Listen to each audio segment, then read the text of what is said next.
Assalamualaikum warahmatullahi wabarakatuh. Salam harmoni. Sahabat-sahabat harmoni sekalian, berjumpa lagi dengan channel Fuad Fansuri. Kalau kemarin kita sudah membahas hal-hal yang sedang viral, yang sedang ramai di perbincangan masyarakat.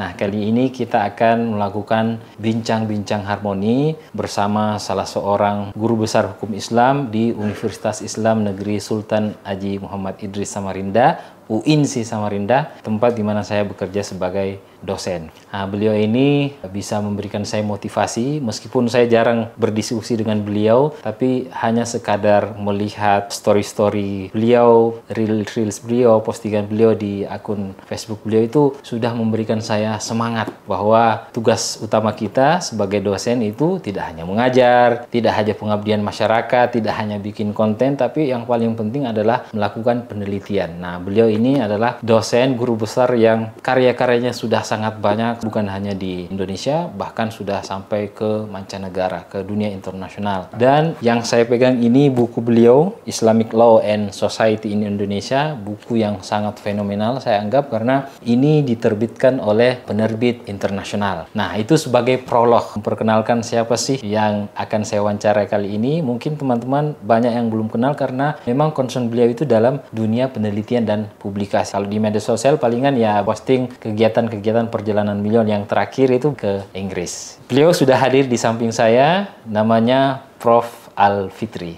Gimana kabar Prof? Sehat? Alhamdulillah sehat Ustaz Fuad. Alhamdulillah. Sebelum kita bahas mengenai pengalaman beliau di Inggris, nah mungkin teman-teman mau tahu dulu, Prof ini asalnya dari mana sih Prof? Saya asalnya dari Sumatera Barat. Sumatera Barat. Lahir di Kota Padang. Cuman dari saya kuliah S1 udah merantau ke Jogja dan setelah itu ditempatkan sebagai PNS di UINSI Samarinda sejak 2001. 2001. Untuk jenjang pendidikannya Prof di S1, S2, S3-nya? S1 di Fakultas Syariah IAIN Sunan Kalijaga waktu itu. Kemudian lanjut S2 IAIN Sunan Kalijaga juga untuk Magister Hukum Islam.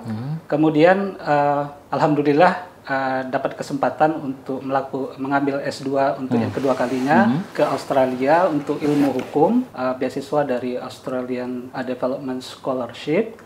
Dan kemudian terakhir S3 untuk ilmu hukum lagi, saya ambil di Amerika Serikat, University of Washington, dengan beasiswa dari Fulbright. Oh, Fulbright ya. Ya, jadi ada kombinasi antara syariah, hukum Islam dan juga ilmu hukum. Oh, oke. Nah, kenapa sih Prof pilih hukum Islam jadi concern keilmuannya?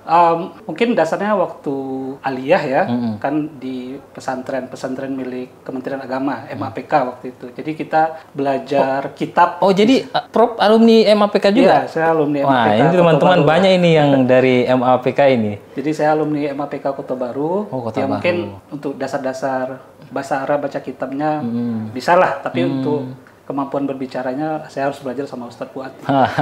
Jadi waktu belajar di MAPK kan kita belajar kitab-kitab ya. Betul. Di samping belajar kitab tafsir, hadis, terus juga belajar kitab fikih. Nah, dari sana itu terbangun kecintaan untuk kajian hukum Islam karena kok sepertinya menarik ya. Karena pembahasannya sistematis, dimulai dari definisi, kemudian alasan pembahasan kenapa hukum ini di dalam Islam menurut fikih seperti ini dan seperti itu. Jadi kok saya cocok dengan alur berpikir seperti itu. Yang runut dari awal ya, dari dasar ya. Jadi itu kemudian saya putuskan untuk melanjutkan ke kuliah di bidang hukum Islam waktu itu. Sebenarnya kan kalau teman-teman di MAPK pilihannya beragam, rata-rata ke tafsir hadis waktu itu ya, karena kemampuan dasar kitab juga, ada juga yang ke akidah filsafat, tapi saya lebih tertarik ke bidang hukum Islam waktu itu, makanya saya mendalami. Alhamdulillah sekarang sudah jadi guru besar Prof. Umur berapa kemarin Prof jadi guru besar hukum Islam? 2022 45 waktu itu. 45 ya? Sebenarnya ya mungkin tidak terlalu muda juga, cuman untuk ukuran daerah alhamdulillah lah. Iya, alhamdulillah. Karena banyak yang guru besarnya jauh lebih tua ya. Ya, di atas 50 mungkin. Karena di daerah kan mungkin faktor kesempatan ya. Dan jarak dari pusat juga. Jarak dari pusat juga. Karena dulu kan prosesnya manual. Kalau sekarang kan karena serba online, jadi proses itu lebih terukur dan bisa diketahui. Buku yang saya pegang ini teman-teman, buku yang ditulis oleh beliau. Kenapa sih buku ini sangat fenomenal di kajian hukum Islam? Oke, sangat fenomenal ya. Terima kasih reviewnya itu Ustaz. Jadi kalau kita mengkaji hukum itu setidaknya paradigmanya ada dua, yang secara normatif. Jadi kita mengkaji hukum ini ya, baik menurut hukum positif atau menurut hukum Islam itu seperti apa. Ada yang mengkaji seperti itu. Nah, ada juga yang paradigmanya melihat alasannya mengapa ya, latar belakangnya. Terus bagaimana masyarakat merespon terhadap norma hukum itu. Nah, saya mengambil paradigma yang kedua. Jadi kalau dalam metodologi penelitian hukum disebut dengan penelitian sosiolegal. Jadi pendekatannya itu bisa sosiologi, antropologi dan sebagainya.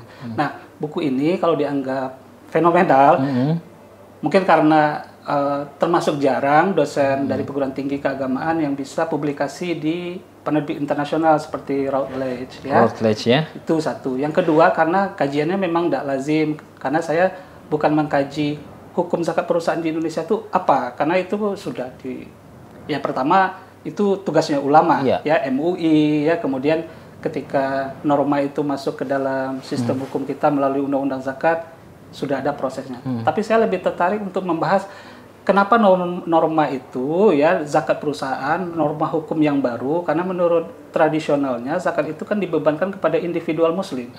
Sekarang dibebankan kepada badan hukum namanya legal person. Jadi kayak PT Jadi PT Bank Islam itu yang dibebankan kewajiban zakat. Nah, normanya baru, saya mau melihat proses dari penciptaan norma itu dan kemudian juga respon subjek hukum yaitu terutama yang menjadi studi kasus dalam penelitian saya ini, penelitian buku saya adalah bank-bank syariah.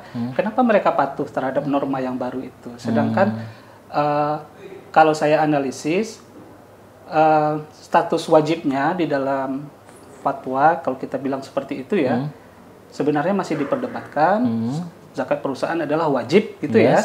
Kemudian juga di dalam sistem hukum kita mekanisme pengumpulan zakat itu kan voluntary, sukarela, bukan wajib. Seperti di Arab Saudi atau mungkin di Malaysia ya. Kalau enggak ada konsekuensinya. Ada konsekuensi hukum. Kan di Indonesia tidak seperti itu. Nah, ini kewajiban zakat perusahaan itu dipatuhi oleh bank-bank syariah. Jadi saya mau melihat alasan mereka itu mematuhi. Kemudian juga dalam buku ini saya bahas juga ketika mereka mematuhi dan membayar itu, kemana mereka menyalurkan? Apakah lewat Badan Amil Zakat yang didirikan oleh pemerintah, MUI, Basnas atau kepada lembaga amil zakat yang didirikan oleh masyarakat, LAZ. Lembaga-lembaga amil zakat. Apa? Ya, karena kita mau melihat dinamika ya, interaksi pengaturan tentang zakat ini, apakah lebih baik diatur oleh pemerintah secara keseluruhan atau masyarakat juga perlu berpartisipasi. Nah, untuk melakukan kajian-kajian seperti itu, kita tidak bisa melakukannya secara normatif, harus melakukannya secara empiris atau sosiolegal. Dan yang terakhir, saya mau melihat di dalam prakteknya hubungan antara zakat perusahaan ini dan tanggung jawab sosial perusahaan, CSR. Karena sejauh ini ya, sepanjang yang saya amati, soal apakah zakat perusahaan atau bisa menjadi CSR dan sebaliknya itu masih, kalau dalam bahasa teknis itu masih bersifat anekdot, baru ungkapan-ungkapan yang tanpa ada data yang meyakinkan bahwa bisakah zakat perusahaan menjadi CSR dan sebaliknya. Nah, itu yang saya diskusikan dalam buku saya. Nah, tadi Prof singgung ini buku diterbitkan di penerbit internasional. Di mana ini, Prof? Routledge Inggris. Inggris ya? Ya, di Inggris. Emang susah nggak nerbitnya di Inggris itu, di Routledge itu? Kalau yang berdasarkan saya alami, memang proses penerbitan buku internasional ya, bukan hanya di Routledge, tapi penerbit internasional yang kredibel ya, yang terpercaya, memang tidak mudah. Karena prosesnya berlapis-lapis. Pertama, naskah kita dinilai oleh internal editor. Nah, kalau lolos pada tahap itu ya, maksudnya editor dari pihak penerbit suka, kemudian mereka akan meneruskan kepada reviewer, pakar di luar. Jadi itu bisa 2 atau 3. Nah, nanti kalau umpamanya tidak lolos di tahap itu, ya tidak bisa diterbitkan. Kebetulan buku saya disambut positif oleh reviewer dan direkomendasikan untuk diterbitkan dengan beberapa catatan perbaikan minor. Dan kemudian kita harus memperbaiki itu. Sama seperti kalau kita submit artikel. Tapi volumenya lebih besar. Oh iya gitu. Karena artikel paling 8.000 kata, ini 100.000 kata. Jadi ini skala Scopus lah kalau buku. Kalau untuk indeks, kebetulan artikel penerbitnya jurnal ya, ada yang terindeks Scopus. Kalau buku, ada juga yang sudah terindeks Scopus. Nah, kebetulan kalau Routledge, semua publikasinya terindeks Scopus. Ya. Jadi, Prof, ini memang ada pendaftarannya atau menawarkan ke penerbit untuk bisa diterbitkan karyanya? Jadi ini berasal dari disertasi saya. Jadi memang kalau kita punya disertasi, materinya kan bagus kan, kalau bisa dijadikan buku. Mendalam, penelitiannya serius ya. Betul. Nah, jadi selama di Indonesia setelah pulang dari S3, tentu kita harus merubah dari disertasi menjadi buku, perlu proses. Jadi untuk bisa melakukannya tentu akan lebih baik kalau kita ada kesempatan bisa keluar, karena waktu untuk menulis itu cukup panjang. Cuman nama programnya biasanya postdoc namanya. Postdoktoral. Ya, postdoktoral. Tapi saya coba beberapa kali tidak berhasil. Tapi saya tetap berusaha untuk mengedit buku itu ya di sini. Nah, ketika sudah hampir ya kayak 80% ya, formatnya sudah saya rubah jadi buku. Kebetulan Kementerian Agama ada program bantuan untuk publikasi internasional, dan kebetulan naskah saya diterima dan lolos ya, review oleh Kemenak, dan ketika diserahkan ke penerbit Routledge juga diterima positif. Jadi ya, terkait dengan pertanyaan Ustadz Fuad tadi, kalau untuk menerbitkan buku di luar kita bisa langsung menghubungi penerbit. Kalau saya kebetulan waktu itu masuk program klinik lah Kementerian Agama, karena dipersiapkan dulu, dibantu oleh yang sudah pernah publikasi di luar juga. Nah, jadi dapat bagaimana menyiapkan buku gitu. Jadi dapat informasinya dari program itu, klinik itu. Ya, tapi sebenarnya kita sebenarnya tanpa program itu bisa saja langsung menghubungi ya ke penerbit, ke editornya. Cuman ya kalau yakin penelitiannya, bukunya bagus, naskahnya sudah bagus. Kalau belum bagus, memang lebih baik ikut program-program seperti itu. Ya. Supaya lebih diarahkan ya. Ya, dan siap naskahnya. Nah, jadi teman-teman, Prof Ali ini juga punya akun media sosial, dan saya mengikuti akun beliau. Kemarin yang bikin saya ini karena banyak postingan-postingan beliau itu perjalanan ke Inggris. Nah, selama beberapa minggu. Nah, boleh diceritakan, Prof, perjalanan apa sih ke sana itu kok bisa sampai Inggris, lama, kemudian di sana? Iya, jadi saya itu ikut program fellowship namanya. Fellowship. Bahasa Indonesianya apa ya? Saya tadi cari kayak pertemanan, tapi maksudnya bukan seperti itu.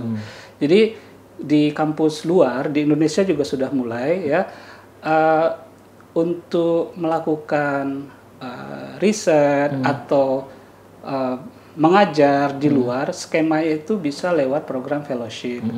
Fellowship itu biasanya ditawarkan oleh kampus di tempat yang mau kita tuju, karena nanti mencakup komponen biaya perjalanan, biaya hidup, dan bahkan juga kita mendapatkan seperti uang saku lah untuk kebutuhan di sana ya selama program. Nah, saya ikut fellowship Law and Religion namanya, jadi hukum dan agama. Jadi hubungan antara hukum dan agama dalam konteks negara itu sebenarnya termasuk topik yang relevan dengan hukum Islam sebenarnya, karena ya kayak Indonesia kan bukan negara Islam, tapi aspek-aspek hukum Islam ada diatur oleh negara. Seperti di Indonesia itu isu-isunya tuh seperti ini. Kalau umpamanya orang Islam merasa bahwa pengaturan yang dibuat oleh pemerintah, spesifiknya contohnya ya, di dalam hukum perkawinan kita, kok poligami dibatasi ya, kan poligami di Indonesia boleh, tapi dalam pelaksanaannya kan dibatasi, lalu harus melalui proses di pengadilan agama dan sebagainya. Terus menurut, sebenarnya ini sudah ada kejadiannya ya di Mahkamah Konstitusi, sudah ada perkaranya. Jadi umat Islam merasa bahwa pasal tersebut menghalangi norma kebebasan beragamanya. Kebebasan beragama kan dijamin dalam Undang-Undang Dasar kita ya. Nah, alasannya apa? Karena menurut dia poligami itu adalah ibadah. Jadi kalau umpamanya dibatasi seperti itu, menghalangi dia beribadah. Dan kemudian itu diajukan judicial review atau uji material ya undang-undang tersebut ke Mahkamah Konstitusi. Dan kebetulan ditolak. Mahkamah Konstitusi menolaknya tentu dengan mempertimbangkan alasan-alasan dari ahli hukum Islam juga bahwa poligami bukan termasuk ibadah, itu adalah perbuatan mubah saja, campur tangan pemerintah diperlukan untuk menjamin supaya aspek keadilan itu bisa ditegakkan baik untuk istri dan istri-istri yang berikutnya. Nah, jadi itu salah satu contoh. Sebenarnya aspeknya bisa sangat luas sekali ya tentang hukum dan agama, tapi itu salah satu contoh untuk memberi gambaran. Nah, kalau di dalam perkuliahan itu kira-kira masuknya ke wilayah hukum Islam dan HAM lah kalau di kampus kita ya, dan kebetulan saya juga mengajar mata kuliah itu di S1 dan S2. Jadi saya merasa perlu untuk ikut fellowship. Pertama ya sebagai dosen kita perlu menyegarkan materi yang kita punya ya. Metodologi pengajarannya juga dan juga metodologi penelitiannya. Nah, di selama fellowship yang saya ikuti, kebetulan fellowshipnya untuk pengajaran dan penelitian. Saya selama 3 minggu di sana ya, pada sesi pagi itu kami belajar bagaimana untuk mengajar hukum dan agama gitu ya. Kebetulan mohon maaf nih bukunya ini jadi tebal ya, selama 3 minggu kami membahas ini. Ini perbandingan di berbagai Law negara. And religion. Law and religion, hukum dan agama. Maksudnya ini hukum negara ya? Hukum negara, tapi ada sangkutannya dengan hukum Islam seperti yang saya contohkan tadi. Artinya diskusinya tentang hubungan agama dan negara. Ya, hubungan antara agama dan negara. Jadi kan kalau bahasa awamnya itu mau negara sekuler atau negara Islam atau negara agama, tapi konsekuensinya ada terhadap pengaturan hukum dan agama dan dalam pelaksanaannya seperti apa. Karena contoh tadi bukan hanya terkait dengan perkawinan, semua aspek. Kayak seperti ini di Prancis sekarang banyak, di Eropa ya, terutama Prancis ada larangan bagi warga negaranya yang beragama Islam untuk menggunakan atribut keagamaan. Kalau Islam ya dilarang untuk pakai jilbab, burqa dan niqab. Dan kemudian warga negaranya tentu protes ke negara karena itu menghalangi kebebasan beragama. Sedangkan Prancis menghargai kebebasan berpendapat. Nah, prosesnya mereka ajukan ke Pengadilan HAM Eropa. Nah, ya. Jadi kalau di Indonesia lewat Mahkamah Konstitusi, sepanjang yang dipersoalkan itu adalah undang-undang.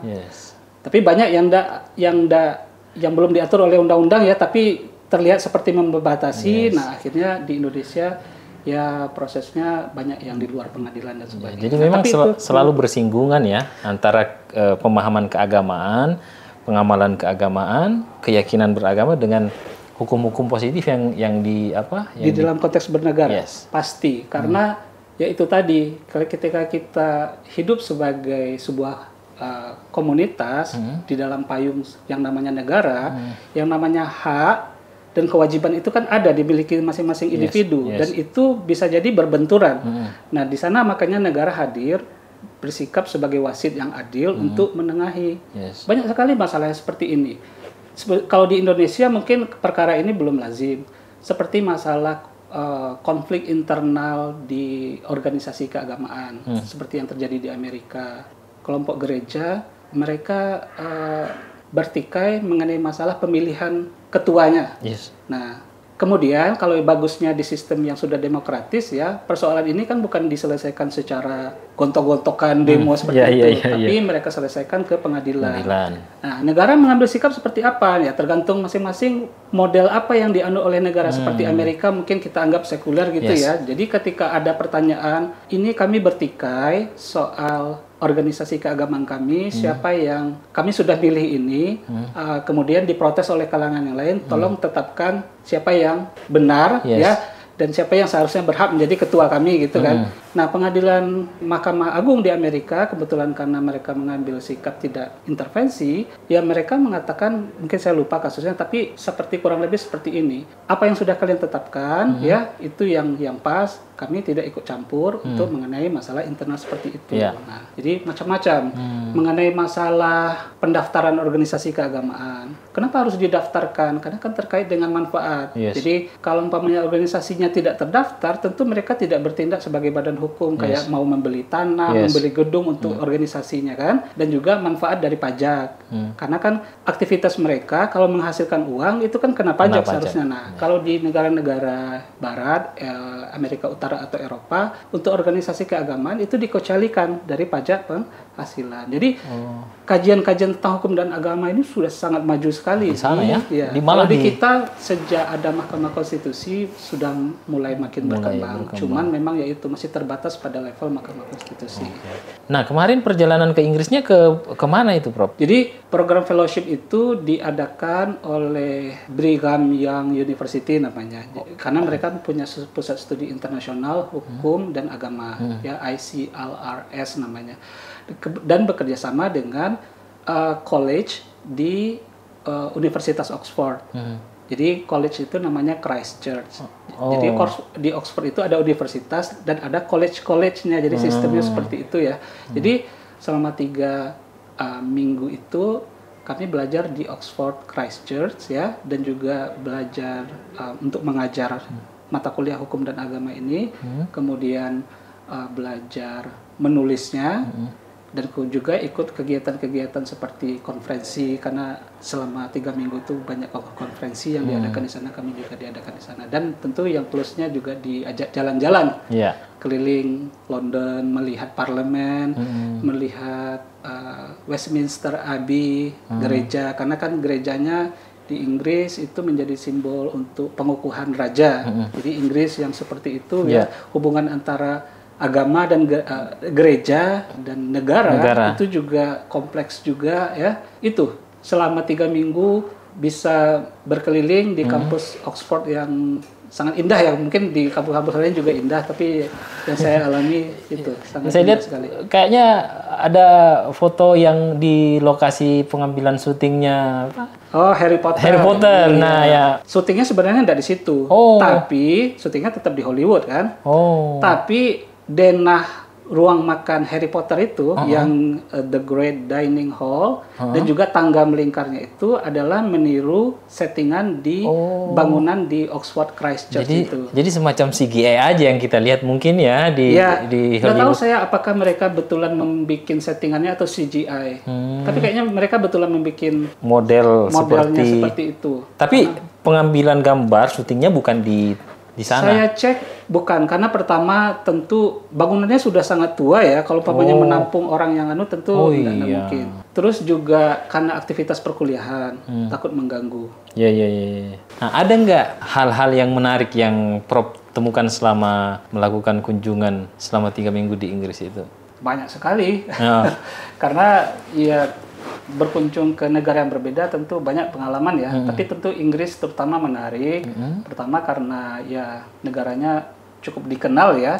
Budayanya juga kuat. Betul. Kalau dari aspek hukum dan agama ceritanya juga menarik.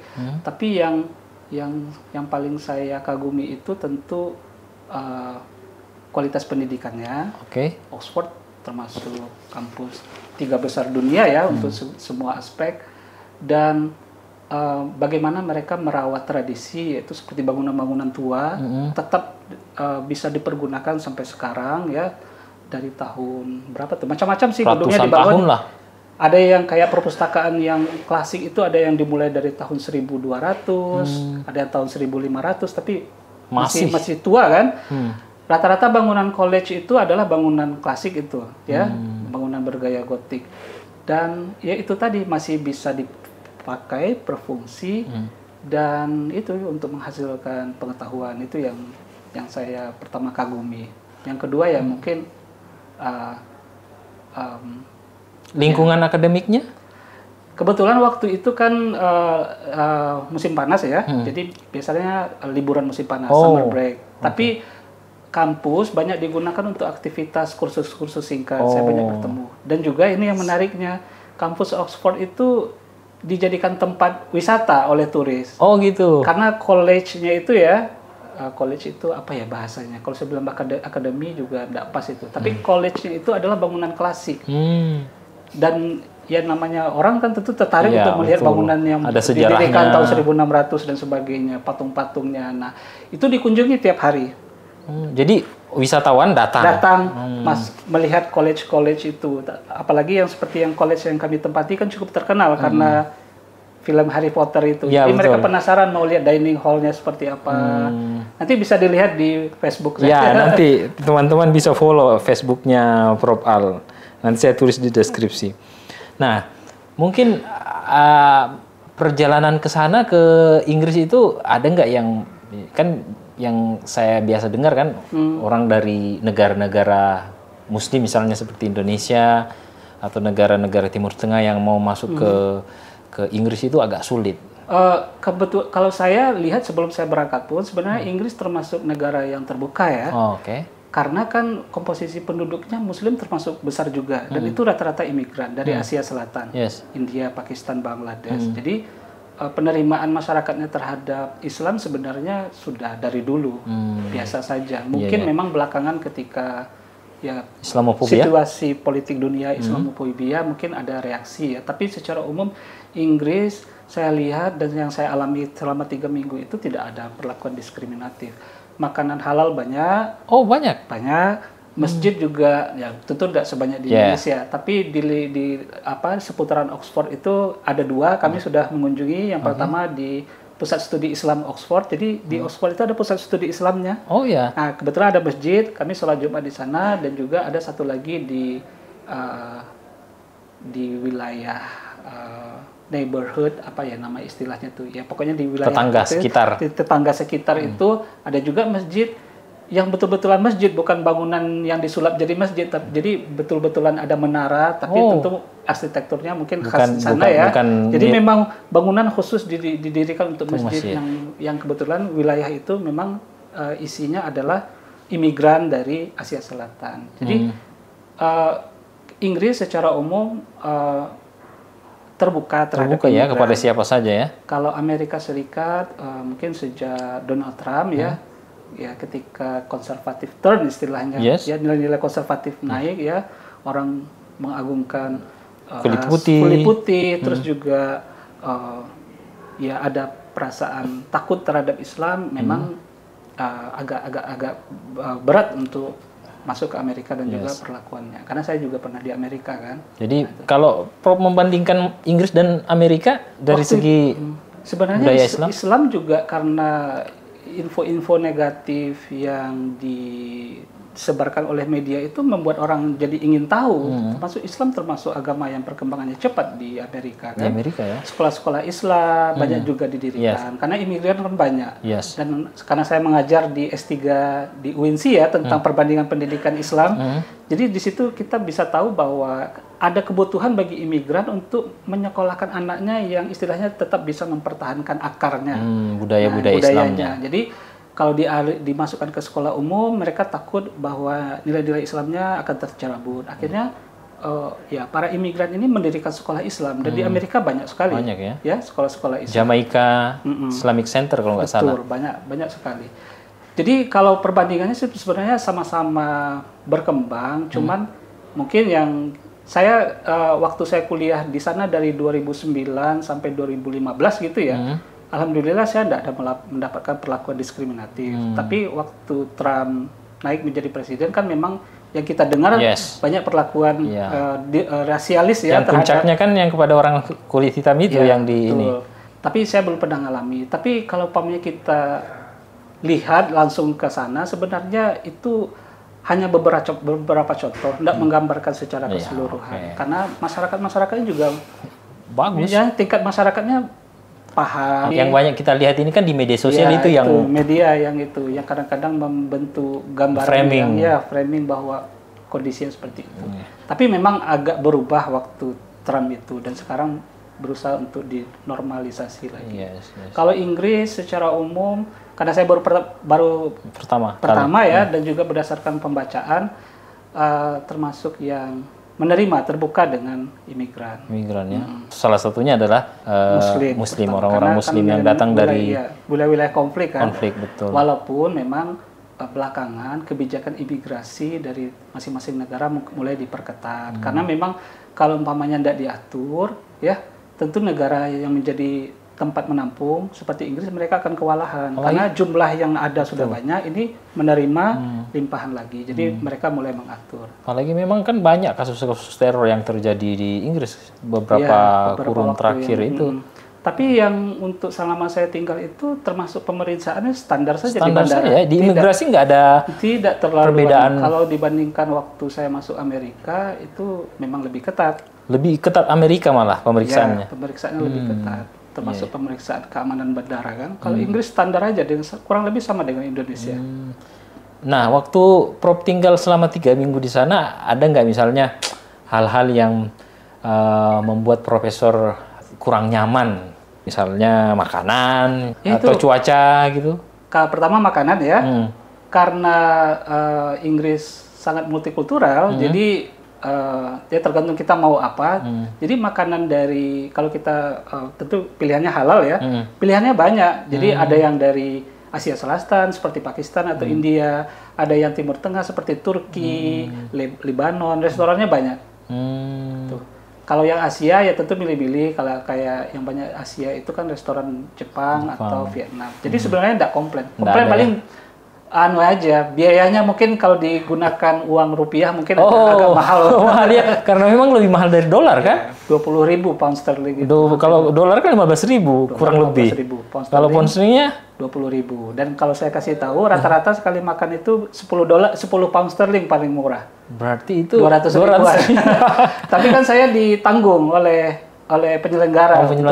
Makan pagi, makan siang, makan malam baru cari sendiri. Oh gitu? Ya, tapi sudah diberi uang saku. Oh, dapat uang saku tapi ya, alhamdulillah. Ya, itu yang bagusnya ikut program fellowship. Betul-betul $0 ya ke sana ya?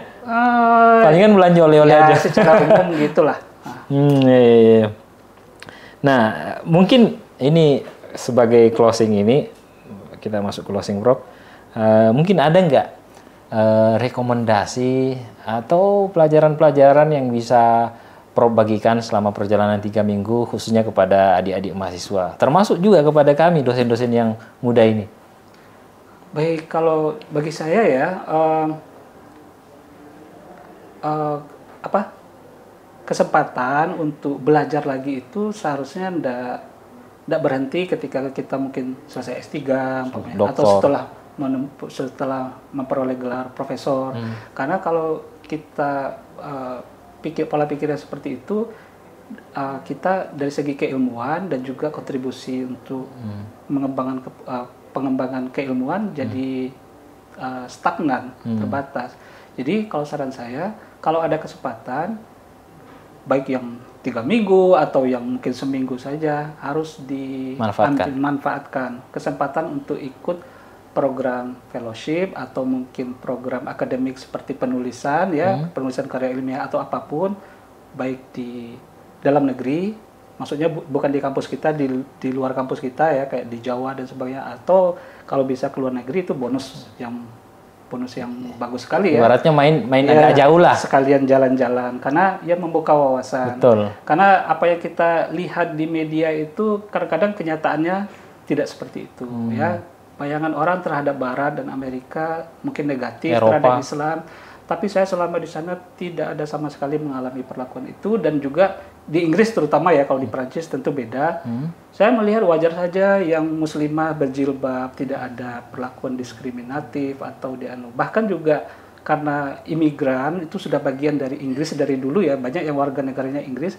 Di pelayanan publik seperti di airport dan sebagainya, saya banyak ketemu dengan warga negara Inggris Muslim yang berjilbab.